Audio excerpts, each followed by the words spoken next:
טיסה 541 הייתה אמורה להיות טיסה רגועה. המטוס מלא נוסעים, השמיים כחולים, וים אין סופי מתחת. המטוס טס בשיוט שקט, עד שפתאום הכל השתנה. המטוס נטה בחדות שמאלה וימינה, רעד מוזר. הנוסעים הרגישו בזה מיד. משהו אינו קשורה. הדיילת רצה לתא הטייס, היא דופקת, אבל אין מענה. היא נכנסת, ושם מתגלה מראה מצמרר. שני אנשי הצוות, הטייס והקברניט, שוכבים חסרי הכרה. אף אחד לא שולט במטוס.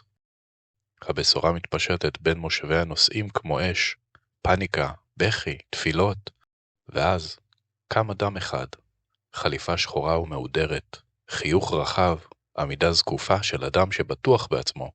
זה היה יניב.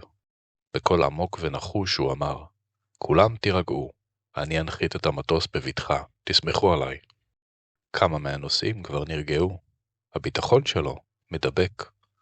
אנשים צריכים משהו להיאחז בו, ויניב נראה בדיוק כמו הדמות הזאת.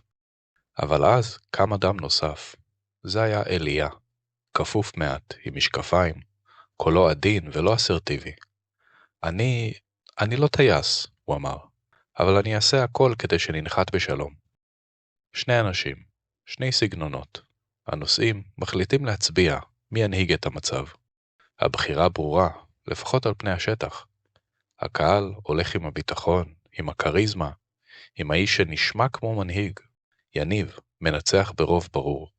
הוא נכנס לתא הטייס עם חיוך מנצח, מתיישב בכיסא הטייס, ואז החיוך נעלם. מאות כפתורים, נורות, ידיות, מערכות שהוא לא מבין. הוא מנסה למשוך בהגה, המטוס מטלטל. עוד ניסיון, והמטוס צולל לרגע, ואז מתייצב בקושי. הזיעה מטפטפת, נשימתו מהירה, אבל יש דבר אחד שחזק ממנו, האגו. יניב לא מסוגל לומר את האמת, שהוא לא יודע להטיס מטוס.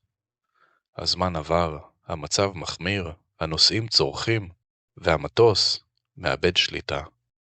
אליה נכנס לתא הטייס ורואה את יניב קפוא, אוחז בראשו, תקוע בין בושה לבין פחד. אליה מבין משהו עמוק. הוא לא מנהיג כי הוא יודע הכל, הוא מנהיג כי הוא יודע מה צריך לקרות עכשיו. הוא יוצא אל הנוסעים וקורא בקול ברור, לא חזק, אבל אמיתי. יש כאן מישהו עם ניסיון טיסה? אפילו בסיסי? ההמולה משתתקת. יד אחת מתרוממת. גבר מבוגר אומר, אני מטיס מטוסים קלים, לא משהו כזה. זה מספיק, אמר אליה, והוביל אותו אל תא הטייס. הטייס החובב התיישב, עובר כפתור אחרי כפתור, מתחיל להבין את ההיגיון של המערכות. בידיים רועדות, אבל עם ידע בסיסי, הוא מצליח להשתלט על ההגה. תוך דקות, המטוס מתייצב, הצעקות משתתקות, ובפעם הראשונה מאז שהכל התחיל, השקט חזר.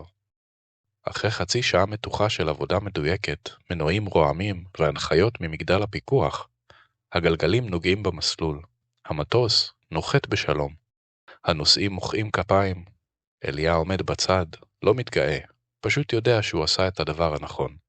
יניב לעומת זאת, נשאר בתא הטייס, שותק, מבין את מה שהיה צריך להבין כבר קודם. מנהיג אמיתי לא צריך להיות מומחה בכל דבר. הוא צריך לדעת מי המומחה המתאים, ולתת לו את המקום. הכריזמה יכולה להפוך אותך לפופולרי, אבל הענווה מצילה חיים.